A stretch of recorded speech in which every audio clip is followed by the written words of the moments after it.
Mike's hot. You're live. Good evening. Welcome to the March 9th, 2026 meeting of the Auburn Select Board. This open meeting of the Town of Auburn Select Board is being conducted both in person and remotely, consistent with Chapter 107 of the Acts of 2022, which suspends the requirements of the open meeting law to have all meetings in a publicly accessible physical location. Further, all members of public bodies are allowed to participate remotely as long as reasonable public access is afforded so that the public can follow along with the deliberations of the meeting. For the public to join the meeting remotely by telephone, dial 1-408-650-3123 and use access code 983-263-437. Or the public can join via computer at meet.goto.com/Auburn Select Boardroom.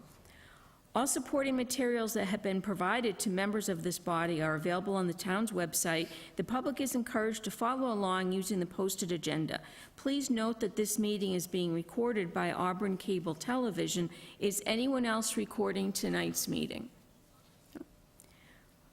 Okay, so please stand if you're able for the Pledge of Allegiance. I pledge allegiance to the flag of the United States of America and to the republic for which it stands, one nation, under God, indivisible, with liberty and justice for all. Okay, so now we'll have public comments. I believe there are some people signed up. We'll take a look at the list.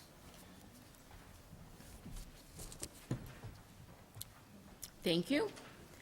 All right, so we have John Lazon signed up from 10 Main Street. So just identify yourself, sir, and then, yep, thank you.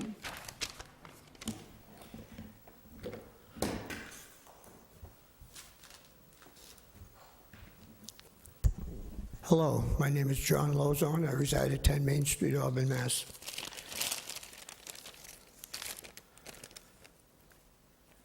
My comments pertain to transparency and accountability.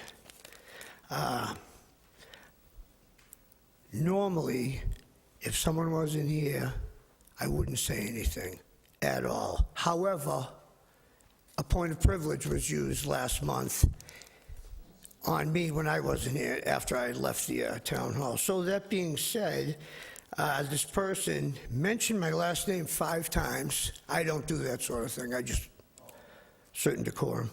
I never mentioned the selectman's name at all. I make it a point to leave private organizations' names omitted. Not only was an organization that I belonged to mentioned, but a former position that I held there was mentioned as well. A few other things that were said was, I have no objection to what he said. If that's his recollection, that's fine.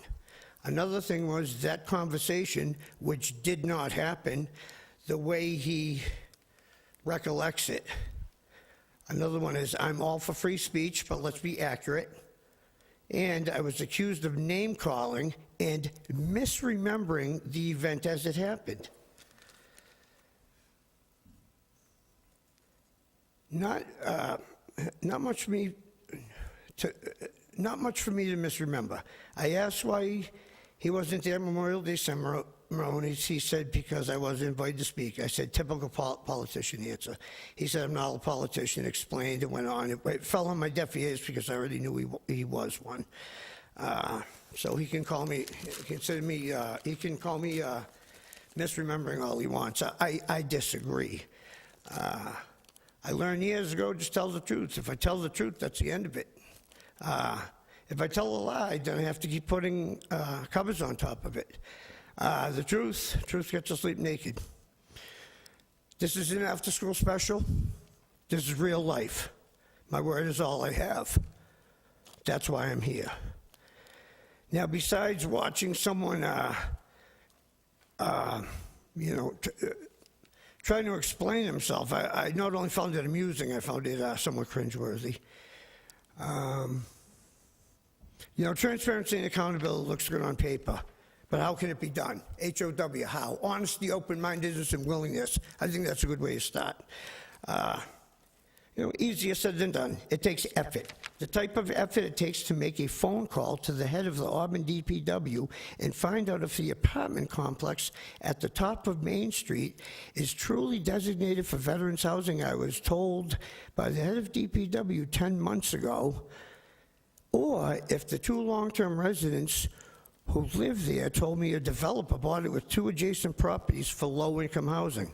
Just tell the truth, it's not a secret. I had no answers yet because no effort was made, you know. It's just a phone. I came alone this evening. I initially showed up with a dozen vets with me last month. Half of them had to leave because I told them I was speaking first. But you know, I don't know what I have to do to get this done. If I show up with 144 veterans, would that make a difference? I'm not sure. I just want some baby steps, of course. You know, the finding out if that's veterans housing or low-income housing at the top of Main Street is really all I expect to begin with. I will be back with follow-up questions pertaining to Veterans Affairs brought before the Selectmen a month ago. 4th of July is less than 4 months away. Are we getting our town's 4th of July parade back that we had for about 50 years up in Mount Ave, where it was taken away? I don't know what the plans are to celebrate the Revolutionary War Heroes Cemetery that's right here. I don't know if we're just going to ignore them and let them be forgotten. I'm not sure if anyone saw the Sword Street train tracks down on Auburn Worcester line on Southbridge Street and Sword Street. Anyhow, they look great. I've been complaining about the tracks down here for 22 months at the bottom of the street right in our own backyard. I get it. The town isn't responsible for the millions of dollars and commuters' front ends damage to their vehicles from smashing against the tracks in the square pit. That doesn't mean that a phone call from a town official isn't going to carry slightly more depth and weight than an average citizen like myself or anyone else for that matter, calling the train company or whoever you call, just looking for some more effort. Also, some people will be riding motorcycles there shortly, right over there. Now it's become a, not only a, it's become a different type of issue on top of it. Here is a 19th century sample of some of the finest dyed wool of that time. I was fortunate enough to recover this one-of-a-kind antique sample, which I placed in an old-timey mason jar, similar to its era. It was permanently located 20 feet from my property where the old filthy forbidden wool house stood, where me and the other kids played until it was hard to breathe against our parents' advice. The fire in 1974 melted most of the wool house into the earth. A few tons were left behind for the bulldozers to neatly cover up around 1981, 45 years ago. This is the very cleanest contaminants that can be found there. The six-legged frog that nobody cares about was found right next to this, a six-legged frog. I have many pics of very old litter. I've seen the property down there listed. It's not right now, but it's been listed for 40B, low income, and agriculture. Agriculture. This is the cleanest contaminants I can find. From 1799 to 1974, it ran all pollutants right into the Dockbrook Reservoir, right into wherever it ends up from there. I'll put this up here in case anyone's interested to pass it. Have a look at it. Thank you for your time. That is all. I'll be back. Thank you. Thank you.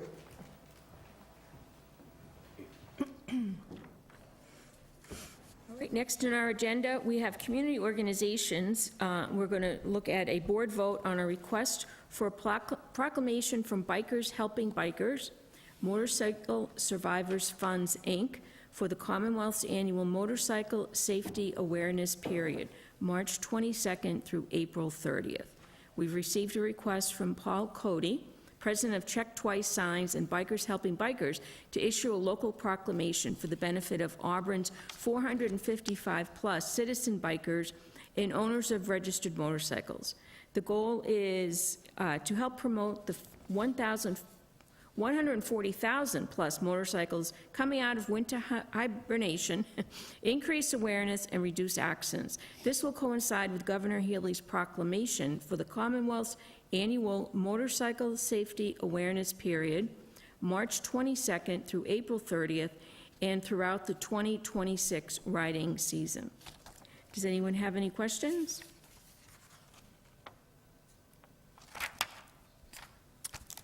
I didn't know if anyone was here, if Mr. Cody was here. or There is not. no. So, while I support this, I would like to ask through the chair, are the signs in town going to reflect this? I know we have some signage throughout town that would also raise additional awareness for this, especially during that week. I mean, motorcycle safety is paramount year-round, but this week in particular would be special, and if we could utilize the signs, the electronic signs in town during this week to support that, I'd like to see Yes, we can do that.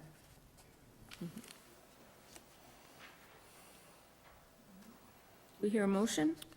Yep, I'll make a motion to issue a proclamation for Motorcycle Safety Awareness Period, March 22nd, 2026 through April 30th, 2026, with a request to advertise motorcycle safety on all of the variable message boards and digital message boards throughout the town. Second. So we have a motion and a second. All in favor? Aye. Opposed? So that's passed. Thank you. Now we have a board vote on an outdoor entertainment license application from the town of Auburn for the Robert Goddard Centennial Family Fun Day at Auburn Fire Station, 47 Auburn Street, Auburn, on March 14th, 2026. And Ms. Vecchio will tell us about it. Yes, thank you so much. Through the chair, as you know, this coming Saturday, we are having our Family Fun Day, and it is honoring Dr. Robert Goddard and Esther Goddard Centennial Weekend, which is actually Monday the 16th. We'll also have a celebration that day. This request is for an outdoor entertainment license for the fire station and the Goddard Park for Saturday, March 14th. Okay, thank you. I do have a question. Have we figured out the, I know we're going to have off-site parking with shuttles. Do we know where that parking will be so that we can tell the public where they should go? We do have parking in a few different places, and our website, the website for this centennial is up and running for Oh, okay. for everyone to go on and see where the parking's going to be. We have All right. 5 different locations. We have buses from the WRTA, from the school department. We have buses both Saturday and Monday, bringing people back and forth to the golf course on Monday, and obviously Goddard Park on Saturday. Great. So the closest one is obviously for Goddard Park is the high school, and the library, and the Auburn Mall. Okay, great, thank you. No problem. Does anyone have any questions about this event? No, I just wanted to say that I'm grateful to town staff as well as the volunteers from the Goddard Centennial Committee for all the work they've done for the past year plus in order to put this together. All right, do we hear a motion? So I'll make a motion to issue an outdoor entertainment license to the town of Auburn for the Robert Goddard Centennial Family Fun Day at the Auburn Fire Station, 47 Auburn Street, Auburn, Mass. on March 14th, 2026. Second. We have a motion and a second. All in favor? Aye. Opposed? Do I hear another motion? I'll make a motion to waive the license fee for this event. Second. So we have a motion and a second to waive the license fee. All in favor? Aye. Aye, opposed? All right. The next vote we're going to take is on outdoor entertainment license application from the town of Auburn for the Robert Goddard Centennial event at Packagug Golf Course, 15 Upland Street, Auburn, on March 16th, 2026. Yes, thank you. This is the second day of celebrations, which will be Monday, March 16th, which is actually the exact day of the 100th anniversary, so it's very exciting, and obviously it's going to be at the golf course because that's where the original launch was. We will have speaking and events there. We'll have reenactments. We'll be shooting off rockets. So again, this is an exciting event for Auburn. We have no idea how many people are coming in. We anticipate thousands. We have set up, like I said, bus routes earlier, bus routes for 5 different locations for parking, and everything is on our website, the Robert Goddard Centennial website. I recommend that all residents go and check it out. Great, thank you. I mean, it's going to be a great event. I'm very excited for it. Questions? Madam Chair, I have a couple questions on this one. Again, I'm looking forward to this great event. Did we specifically, in the notice to the neighbors, notify them that there will be rockets shut off so that they are aware of that?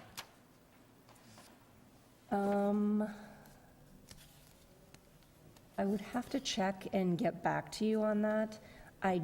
We did have to notify them that we were going for the application, and we sent them all the information that you have in your packet, which basically talks about you're in a butter, this is what's happening on this particular day.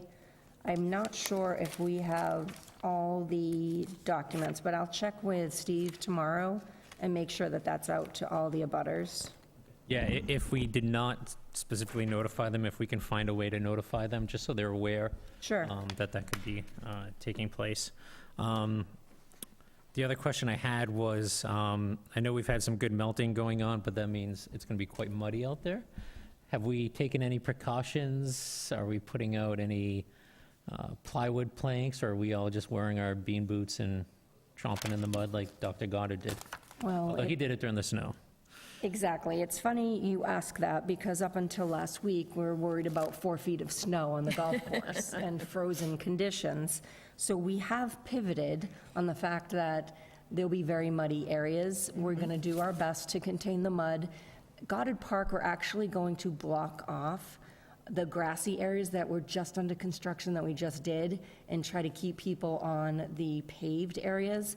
The golf course is going to be a little bit more difficult because we're going to be more on the course, but we also need to protect the greens. So I am working with DPW and the fire department.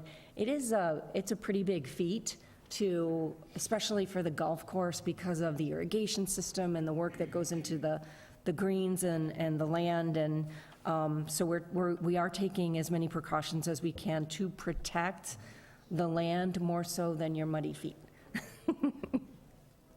Sounds good, I appreciate that. Do we hear a motion? I will make a motion to issue an outdoor entertainment license to the town of Auburn for the Robert Goddard Centennial event at Packagug Golf Course, 15 Upland Street, Auburn, Mass. on March 16th, 2026. Second. Do we have a motion and a second? All in favor? Aye. Opposed? And do I hear another motion? I'll make a motion to waive the license fee for this Second. event. Okay, we have a motion and a second to waive the fee. All in favor? Aye. Opposed? Okay, so that's all set. Okay, do I hear a motion to move up item 8C, candidate interviews? So moved. Second. All in favor? Aye. Aye. Opposed? No.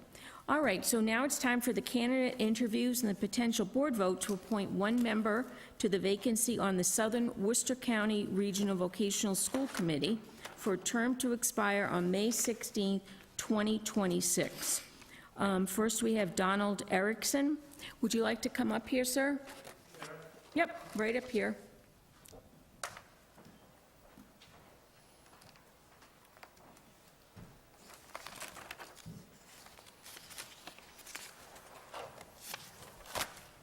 Thank you, sir. So you would like to serve on the, you've been on the committee in the past, is that correct? Yes, Okay. 2006 to 2023. Okay. Could I ask you, what made you decide to not, to leave at that point? Well, we had an election, and I also had commitments at home to healthcare issues. Taking care of someone. Okay. That person has passed, so I'm sorry to hear that, but I understand. Thank you. Okay, so we have some questions to ask.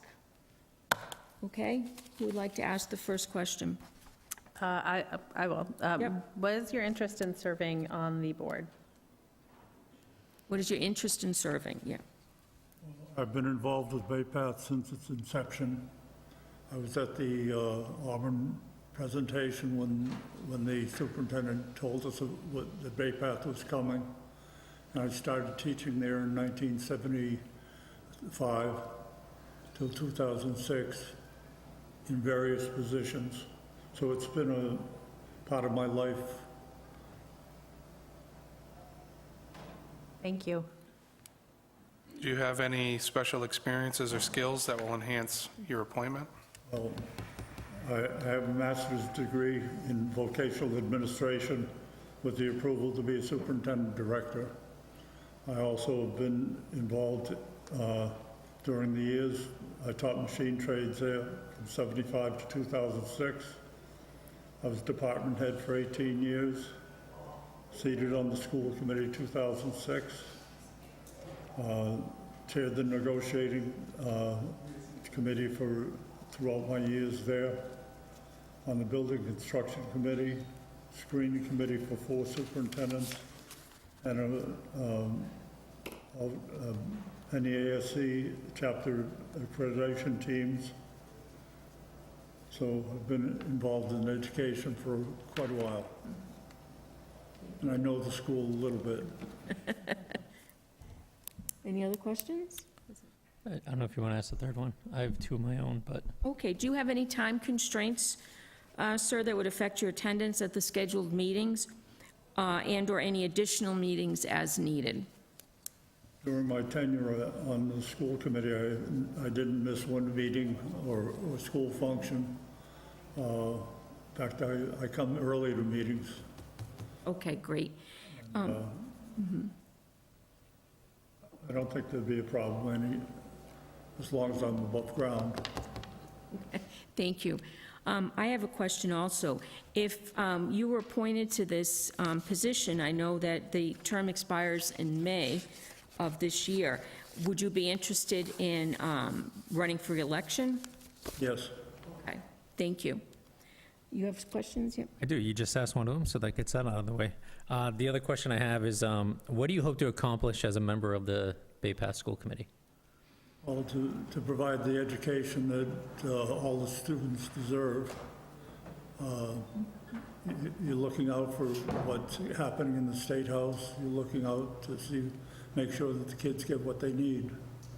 So that's what I would be doing, or continuing to do. Thank you. Thank you. Any other questions? We're all set? Okay, thank you very much, sir. If I would just ask if there's anything else you want to share with us? No, I've been here before, Okay, thank you. Thank you. even can when step- I went to Mary D. Stone School. Oh, yeah. You're familiar with the neighborhood. Okay, our next candidate is Erica Crystal Euchre. You can tell me if I said your last name correctly, too, please. It's Iker. Iker, okay. Yes. Hello, Erica Iker. How are you? Hello. Okay, nice to meet you, thank Nice to you. meet you as well. Questions? Yeah, so what is your interest in serving? That's a great question. So my interest in serving, Bay Path is a integral part of my family. My twin boys are finishing up their freshman year there currently.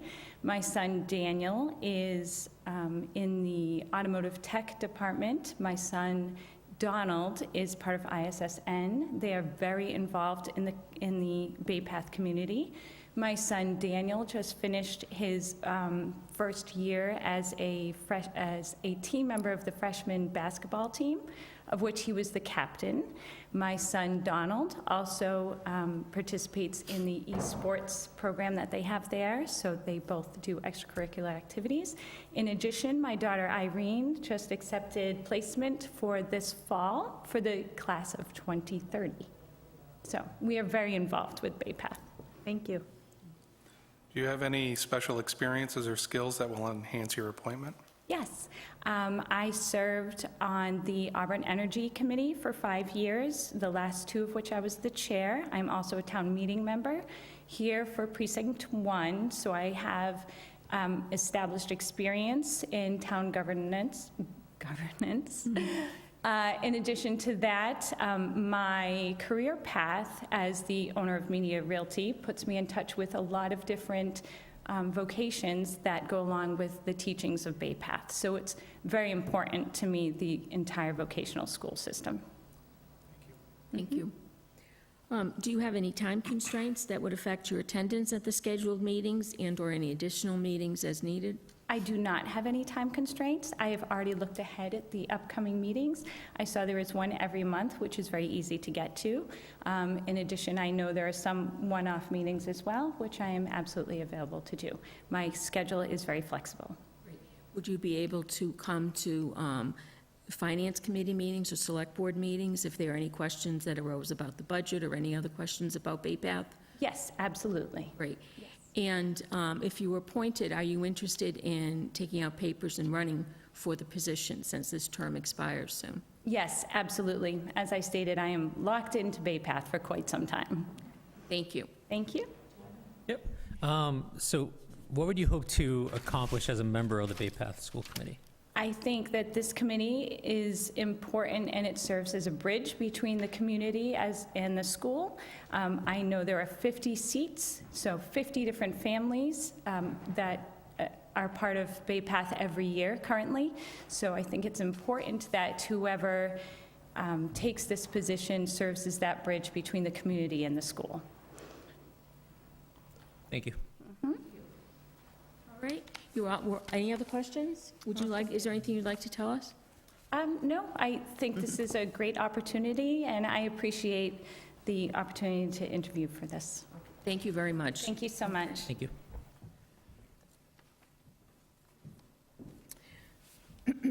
I will entertain any motions.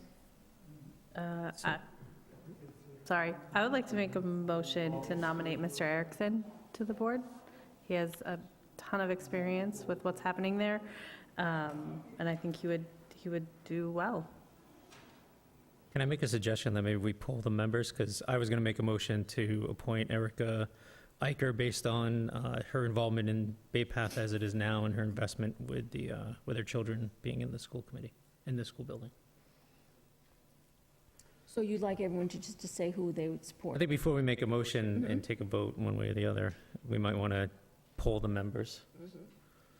So, Stephen? Was there already a motion made? She has made a motion. I have not heard a second.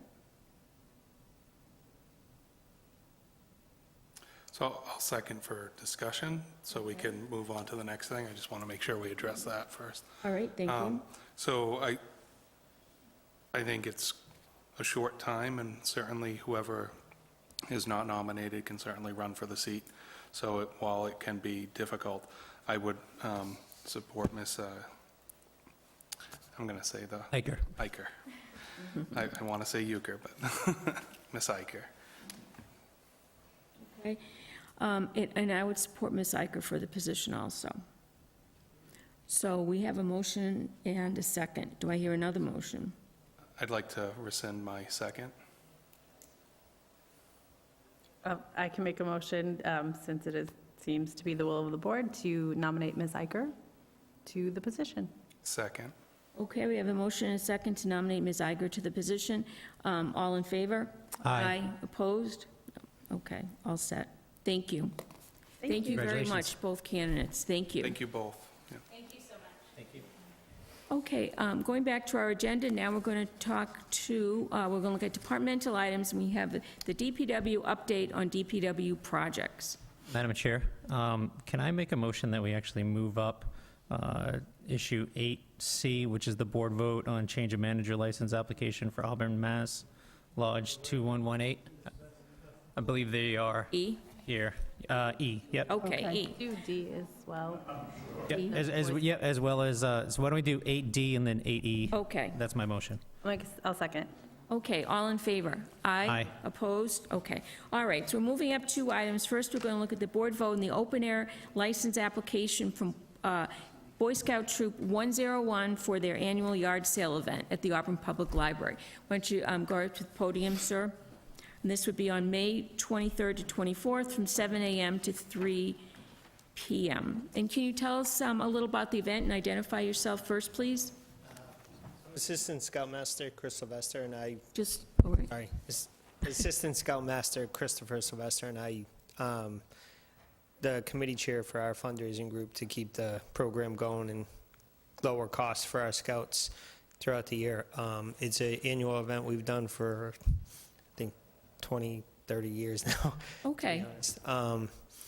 We set up at the library from 7 a.m. to 3 p.m., and then we break down and make sure it's spotless and better than what it was when we found it. It's one of the biggest fundraisers of the year for the Scouts in order to send them. This year we're sending them to Philadelphia for the 250th anniversary, so it's going to support that. great. That sounds fun. So do you need to set up on Friday, or does it all happen Saturday? We usually set up Friday evening, but the open air permit we usually have for 7 a.m. to 3 p.m., and there's no sales allowed on Friday night.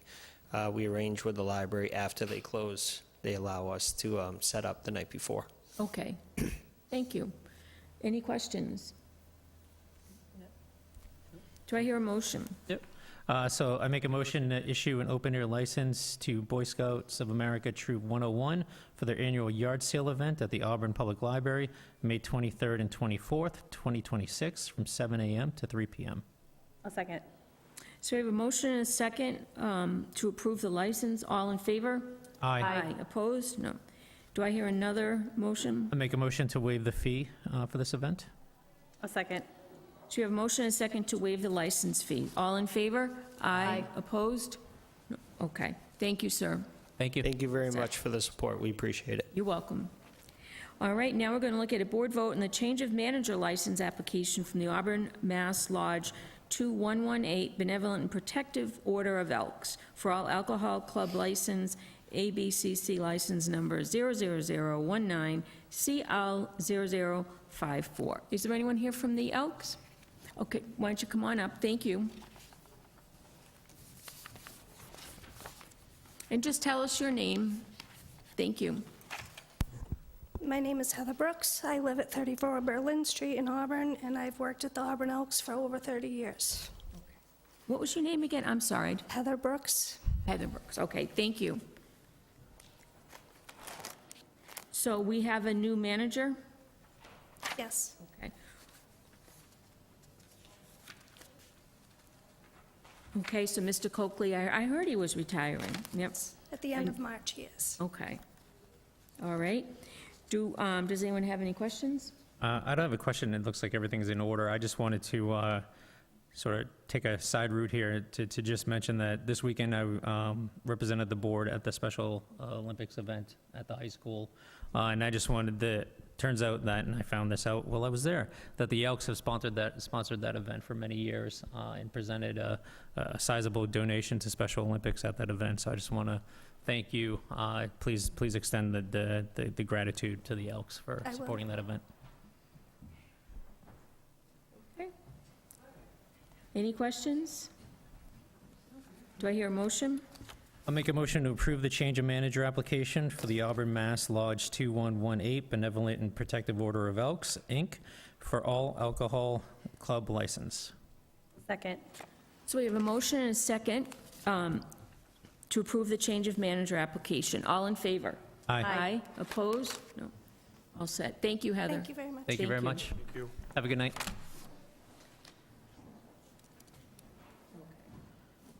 Now, thank you very much. Joanna Paquin, why don't you come on up? Thank you. We'll look now at the DPW update on DPW projects.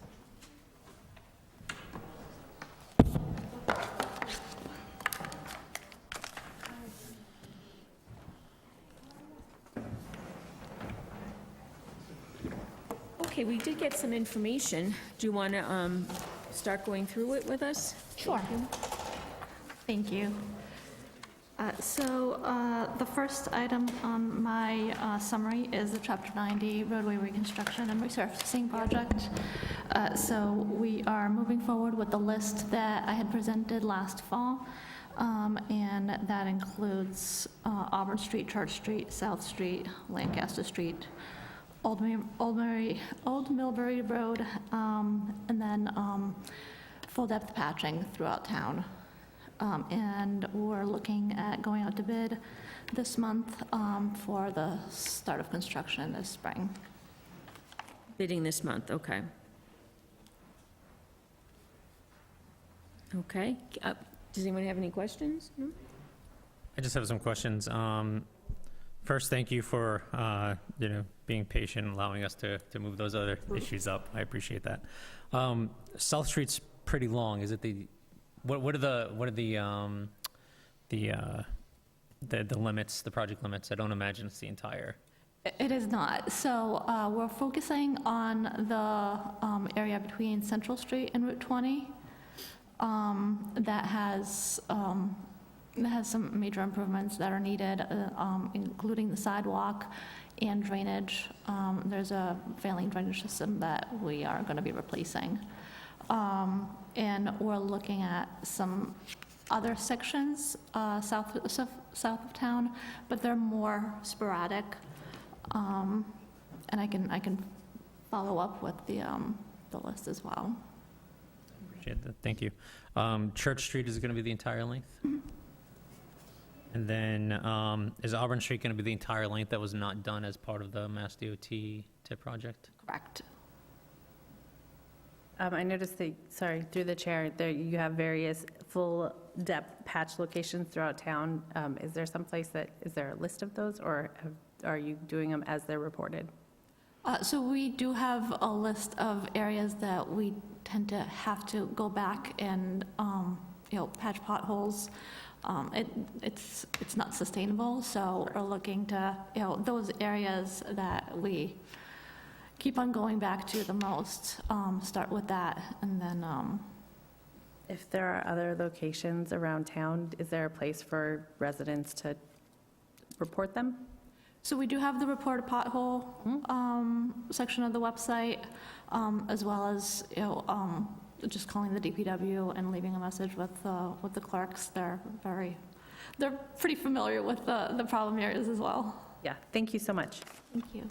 Through the chair, do you know how many times someone submits the same request, or how's that tracked?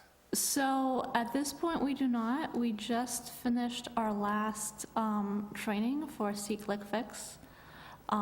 So at this point, before now, I would have to go through my email and look at each individual submission through the website.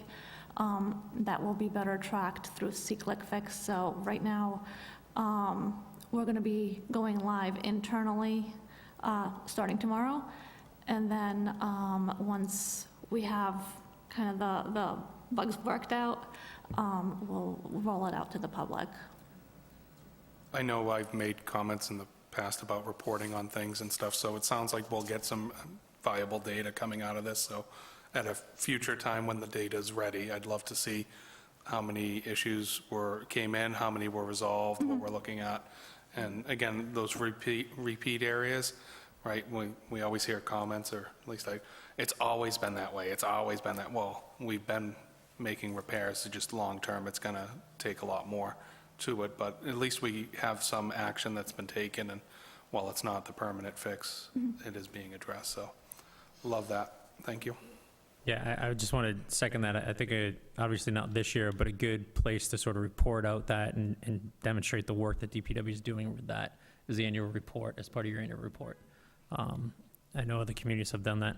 The last question I have on the roadway, and I know I'm going to sound like a broken record, and you probably know exactly what street I'm about to mention, Otis Street. Mm-hmm.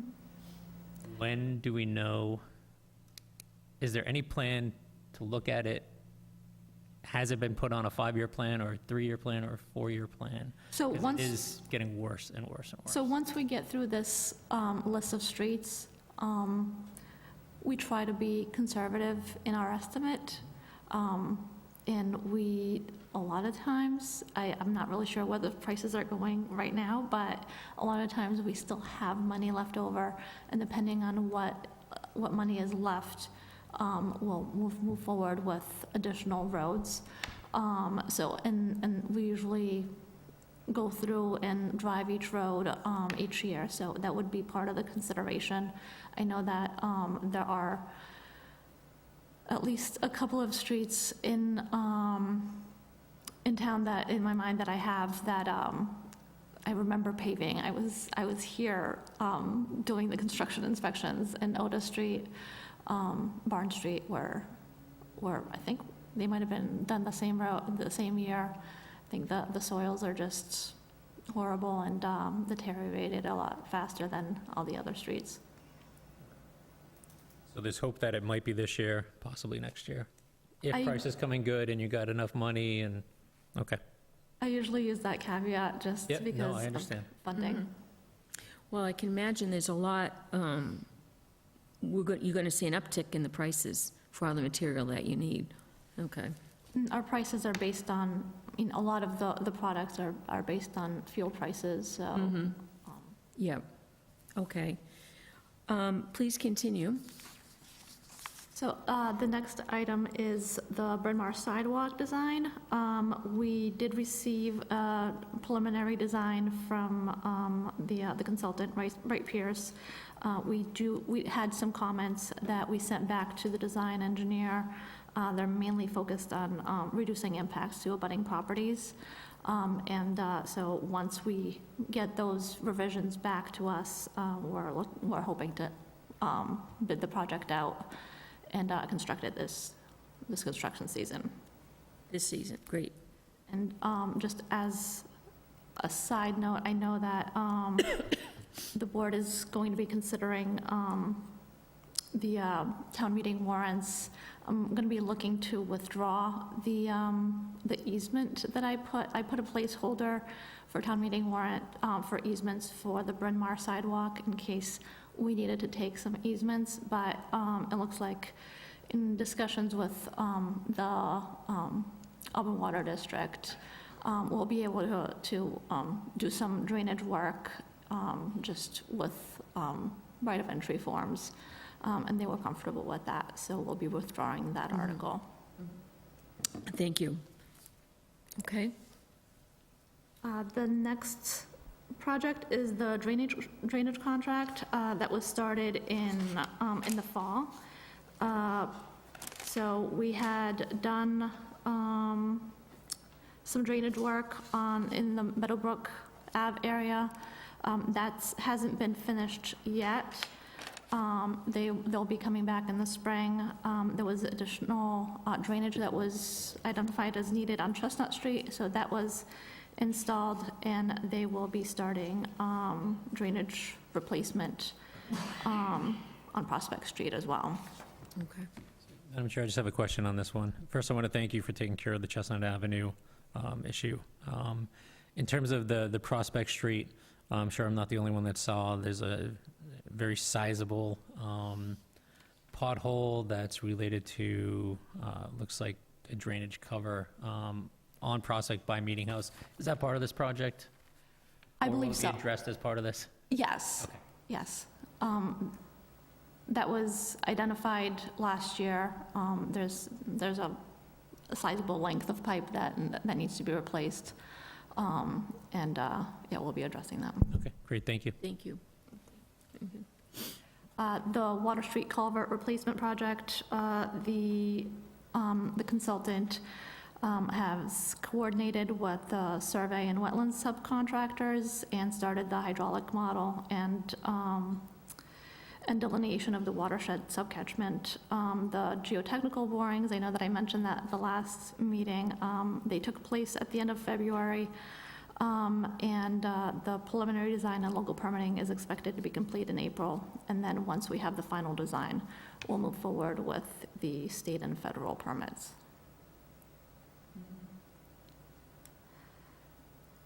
Okay. Sorry, through you, Madam Chair. Do we have a timeline on when we think this might go into construction? Is it going to be this fall? I mean, it's not going to be this summer, but possibly this fall, or is it going to look like it's going to be pushed into 2027? I'm afraid that it might be pushed out to 2027 just because of the permitting. Thank you. The next item is the sewer rehabilitation project. So this is the Sword Street as well as Goddard Drive sewer lines. Sword Street is, we're at the finish line. We're looking at bidding this out this spring. That is the sewer force main from Sword Street to Preston Ave. We've had several sewer main breaks on this line, and they are on Route 12, so not only environmentally difficult, but also on a state road with a lot of traffic. So that is going to be bid out in this spring, and we are also working on finalizing the design for the Goddard Drive sewer main. The Goddard Drive sewer main, that was identified as one of the priority areas through the sewer system evaluation survey. So the next item is the next step in the sewer system evaluation survey. Originally, we had the design engineer evaluate one section of town, and they did all the work. We identified that we can do some of the work in-house, so we actually had our sewer employees do the cameraing of the sewer main, which we realized a lot of savings with that. So we have forwarded the videos and the data that was collected to the consultant. They're evaluating that now, and they'll be following up with some additional testing to see what other areas that will need to be addressed. And this is mandated by Mass DEP that we continue to make improvements on the infrastructure. The next project is the sewer asset management plan. We received an SRF fund grant to conduct the asset management plan. So it'll help us with planning, funding needs, a study on billing, how to best to forecast what we're going to need and base our billing on that as well.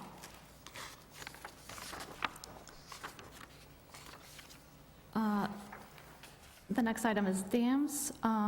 We received the inspection reports for Leesville Pond and Eddy Pond Dam. We're seeking proposals for a seepage analysis at Eddy Pond Dam, and we're also submitting an application to address some recommendations for Leesville Pond Dam improvements. Madam Chair, if I may just ask a couple questions on this. For Leesville Pond Dam, is there a similar report that was done for Eddy Pond Dam that can be made available? A summary? Yeah, so the summary report that I assume was done, similar to what Eddy Pond Dam had done in terms of identifying any issues that there were. Sure. Yes, I can send that over. And the other thing, so it says that you're currently seeking proposals for seepage analysis for Eddy Pond Dam to move forward with the necessary improvements. Mm-hmm. Is that contract going to be the seepage analysis and improvements, or is it going to be a seepage analysis that's going to identify the improvements that have to be made? Because I thought the other report that was already done sort of identified issues that had to be addressed. So this would look at the root cause of the seepage. So it's going to take a deeper dive into, so to speak, into Right. the dam. And okay. Yep. But we're still on track to make some of the provided town meeting passes the CIP. I don't want to assume anything. We're on track to start making some of the improvements that were identified in that report this year. Okay, thank you. Moving on to aquatic weed control, we extended our contract through the end of this year to treat Eddy Pond, Leesville Pond, Pondville Pond, as well as the Packagug Golf Course irrigation pond. And that's an annual contract. I know that we had some issues with permitting Eddy Pond, and that's been resolved, so we're back on track. Thank you. The next one is the Southeast New England Program Network Stormwater Planning Series. So the engineering division is participating in a planning series to find some creative ways to improve water quality and meet the town's phosphorus removal requirements based on the MS4 permit. So looking to find ways to infiltrate water within the tight footprint of rights-of-ways and easements. And hopefully we can get some credit because we're required to remove a certain amount of pounds of phosphorus each year. We are looking to bid out our guardrail replacement project. There are several areas in town that I'm looking to replace guardrail, as well as having an on-call guardrail company that we can just call if there's an accident or we need a repair. So we're looking to bid that out early summer. I'm sure if I can just ask one question on that. Is that contract on-call going to include both the metal type of guardrail as well as the wooden ones that we have in some places in town? I was anticipating the metal ones because that's what I've seen the most, but I can definitely look into though. I thought we had some wooden ones. I could be wrong on Southbridge Street and Auburn Street, protecting the basketball courts in that area. So there's been some individuals that might have gone off the road there, but we've been able to repair it in-house. So that hasn't been as big of a problem. Okay. That's something that we can do. Okay, great. So on that note, if there's an accident there, is the town responsible for it, or is there insurance that covers it from the accident? So we look at all the, through the chair, we look at all the accident reports, the police station, that the police department distributes on their website, and we look to see if there was any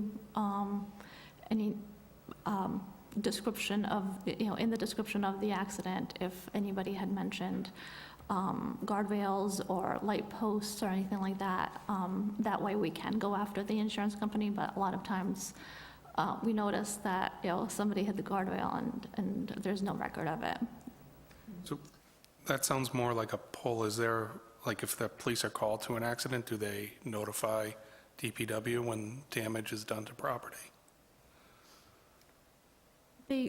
Sometimes we are notified, but we also, I've also had directed staff to, just look at accident reports, just because they might not be aware of the infrastructure that we're looking to protect. Sure. On a similar note, if they're not noting it in accident reports, can we ask them to note it? Because I was going to ask through the chair for the town manager if she can coordinate that and let the police department know on accidents if there's damage to notify DPW. Good point. No problem. not only notify DPW, but note it in the accident report, so we have a recourse. Yeah, I know that, just through my day job, the state has now provided standardized reporting across all communities, finally, and that is included, those triggers. But I agree with my colleagues that I think it's important that the police actively notify DPW when there are reports. That way you can follow up without having to, I don't want to say waste time, but having to spend, valuable resources combing through reports. That shouldn't be needed. Next item is the basketball court resurfacing. So we have a project that's going to be going out to bid to pulverize the basketball courts at Lemansky Park. And we're expecting to do that this construction season. Can I ask, I know that there used to be a high school league that would play there. I'm not sure if they're still playing there. Would you plan on coordinating that around their schedule, or? Yeah, I plan on reaching out to Kristen Pappas as Okay. well as, the schools, just because we're not really aware who's using those. Okay, thank you. Moving on to the Packagug Golf Course, we have a master plan that is being finalized by the landscape architect that specializes in golf courses. And this plan includes grading of tees, greens, bunker work, cart paths, as well as drainage improvements. So the final construction plans for that work are being finalized, and we're looking to bid that out shortly. Expected to start construction this fall, hopefully, just because we want to miss the really hot season where the grass isn't going to grow back, as well as the wet season that we might be entering into right now. And the last project that I have on the list is golf course irrigation and electrical improvements. So we have some revisions to the documents based on the master plan that the landscape architect is finalizing. So we're revising those documents, but at the same time, we're also looking at the electrical improvements and coordinating that with National Grid, and also possibly adding more work to the design engineer to make sure that we have enough capacity. I remember you saying in the past that it hadn't been upgraded in a long, long time, right? Yes. Yeah. Any questions? I have a question related to the weed control. So I know we've extended the contract through the end of 2026. Are they currently doing everything that we need them to do, or are we looking to enhance the contract for the future when it goes out to bid? And I ask, and again, I'm not a weed control guy, but when the water's low, you see a lot more weeds. It just gets me thinking, are we doing enough? Are we doing the minimum? Are we getting what we're paying for? So with the aquatic weed control, we also get the expertise of those that specialize in aquatic weed, and they are licensed to treat these ponds.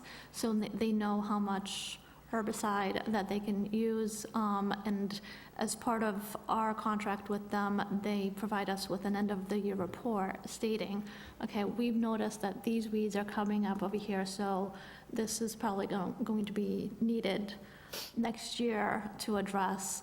And we've been basing the next contract on the recommendations of those experts. So when we go out to bid, we're basing it off the previous contract's findings? Yes.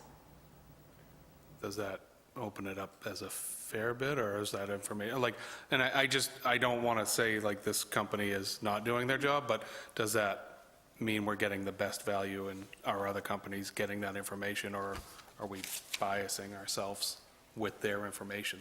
So they list the specific weeds that they do treat for, or at least the specific, yeah, I mean, it's aquatic weed, but the specific plants that they've noticed that, might be emerging in this, in the fall or during the year. So based on the report, which is a complete report of what had been done the year before, I would assume that there would be enough information for other contractors or for other companies that, that can base their bid on. I can say that Solitude has been consistently the lowest, but we've had two bidders, either one or two bidders in the time that I've been here in the last 15 years.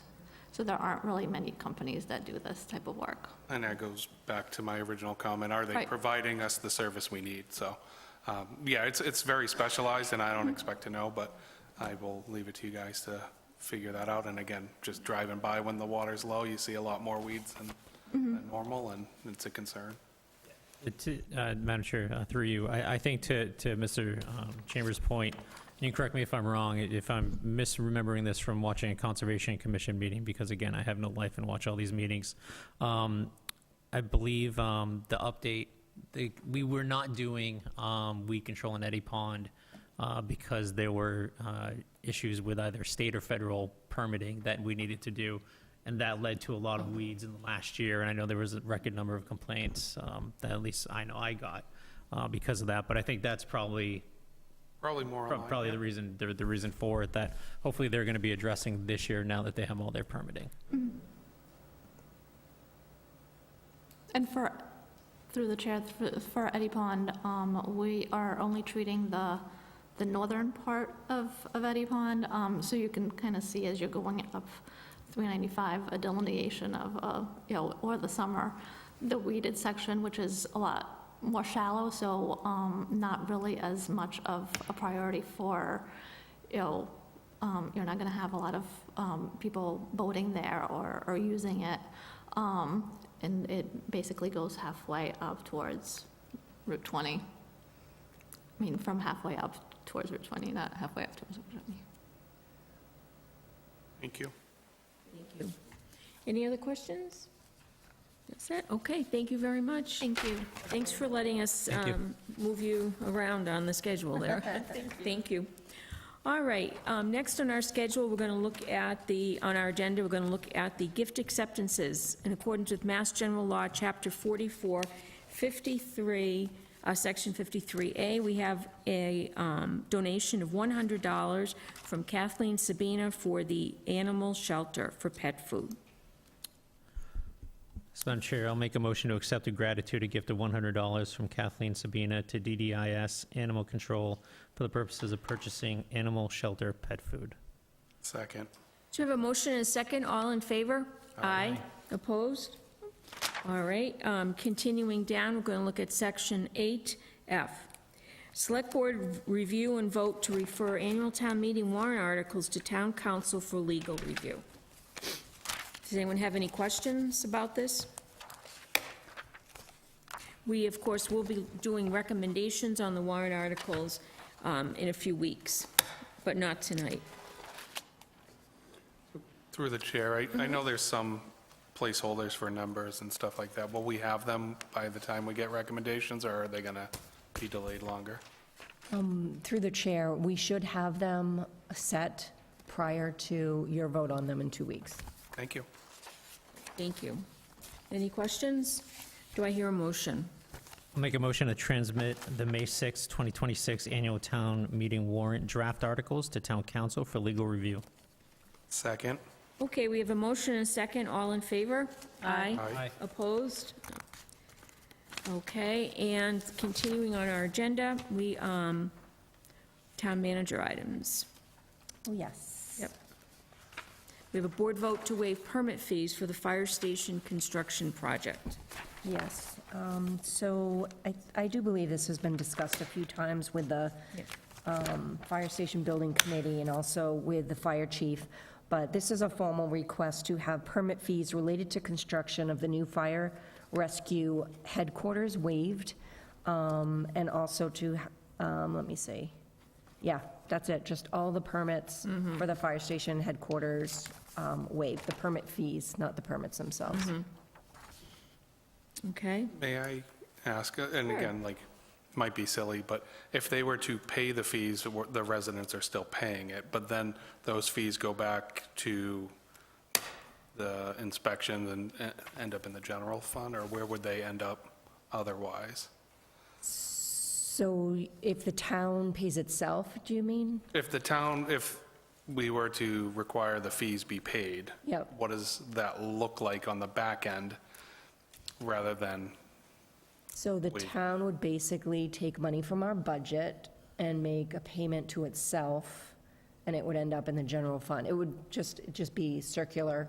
so it's Just- reallocating funds for the fire station into the general fund that we would have to potentially, in the future, reallocate to get what we need? Yes. I just wanted Good that Good question. called out, because again, it's not that we're not paying it, it's just that process is more direct.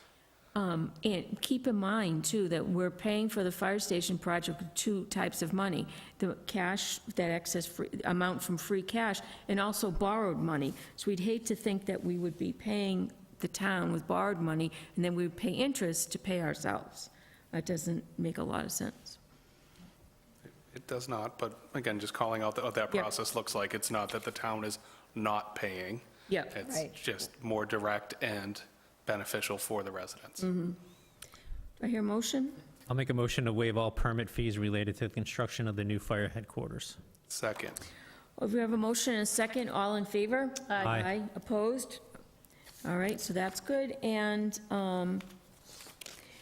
the next item, member item, we're going to take a look at some board votes to issue proclamations to longstanding members of boards and commissions who have resigned or are not seeking reappointment this year. And this would be for the Volunteer Appreciation Event, which is going to be held here at the Town Hall on April 6th. The high school. Oh, it's going to be held at, I beg your pardon, the high school, yep. Yep, so, Madam Chair, through you to the other members. So we started, you remember, 3 years ago at the volunteer event, recognizing those long-term volunteers that were either had recently resigned from their boards or were stepping off, included previous town moderators twice, library board of trustees members, and we issued about halfway through the year a proclamation to Mr. Chicolo from the ZBA at that time at the request of ZBA, and did not wait until this event. But we, in planning the event, myself and the chair, went and worked with staff as well as reached out to members on various boards and commissions and their chairs to find out who was not seeking re-election or who was resigning or not going to seek reappointment or recently resigned. And so far we have two members, Jessica Harrington, who is a school committee chair. She was first elected in 2024. She has served for chair for at least 4 years, if not longer. Before that, she was vice chair for many years. She also sits on the board of Auburn Youth and Family Services in town for, I think, the past decade. She also volunteers up at the senior center, running the coloring club, as well as other events for the past 8 years. So she's done a lot for the town. She's she's very involved in volunteering. So she was the first one that confirmed that she would not be seeking re-election this year. The second person is John Regan, who just recently resigned from the planning board. John first joined the planning board in 2016. He served as chair at least going back to 2020 when I joined. I know Steve was on there before me when he was chair, so it could be even longer than that.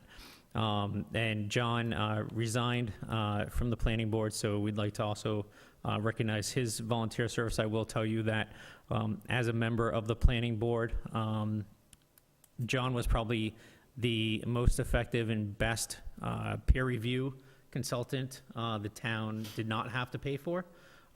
Every plan that came before us, he was,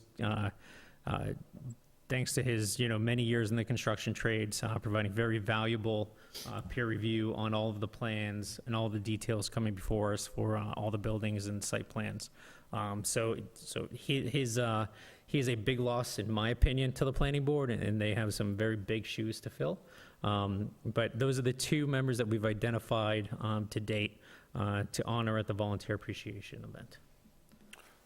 Through the chair, may I ask, what is the process to find these people? Because I don't know when they resign or choose not to, like, I know I'm not personally notified. I'm just trying to make sure that we don't miss people, and I don't know if there's recommendations, if they've done one term, is that considered something worthy, or are we looking for people with tenure who are no longer doing it? And I just want Ms. Vecchio can answer that. Yes, through the chair. So typically, if we get a resignation from any board or committee member, I notify them, like I send them a letter, so it would be easy enough for me to notify the board as well. Although I did not know about Jessica, like, that wasn't. Well, was school and that one department. seems like she's not going to run, but I don't Right. know, I haven't heard anything formal on that, so. So I reached out, in co-organizing this event with the chair, for those that were up for reelection, I reached out to them personally to ask each one of them if they plan to run. Some were easy because they had already pulled papers. Some had not pulled papers yet. However, everyone else who falls under that and elected is running for reelection this year. Jesse is the only one that is not. In terms of the planning board, I actually worked through the town manager's office staff and followed up with them to find out anyone who had stepped off recently and any that they knew may have or be intending to. I know that typically what would happen is if they step off after the volunteer luncheon, we would recognize them the following year. But we've never set any sort of criteria that says you must serve 2 terms, 3 terms, 4 terms. It's just that we wanted to recognize, their volunteer service. I think it just happens to be that because we don't have a ton of people volunteering, hopefully we have more in the coming years. All of those people have served many terms, whether it was Suzette Dowd from the Library Board of Trustees, Moderator Baker, Moderator Stencil, who had really served a lot of terms. Oh, there, again, great recognition. I just want to make sure we're not missing anyone. I know, 10-plus years serving the town, volunteering your hours is definitely a commitment, so they certainly should be recognized for their service in that. I just want to make sure we're not missing people, and I would hate to offend someone who's dedicated a lot of time to make the community better. Thank you. For anyone listening at home or might be watching this later on, if you are aware of people who serve on boards and commissions that are stepping off, please let us know. Okay, we need 2 motions. So I will make a motion to issue a proclamation to Jessica Harrington for her longstanding service on the school committee to be presented at the annual volunteer appreciation event on April 6, 2026. I'll second. So we have a motion and a second. All in favor? Aye. Aye. Opposed? And another motion, please. I'll make a motion to issue a proclamation to John Regan for his longstanding service on the planning board to be presented at the annual volunteer appreciation event, April 6, 2026. Second. So we have a motion and a second. All in favor? Aye. Aye. Opposed? All right, does anyone have any other, we have no more public comments? No? Does anyone have anything they'd like to say? We're going to meet again in 2 weeks. Okay, do I hear a motion to adjourn? So moved. Seconded. So we have a motion and a second. All in favor? Aye. Aye. Opposed? No, okay, no. We're adjourned.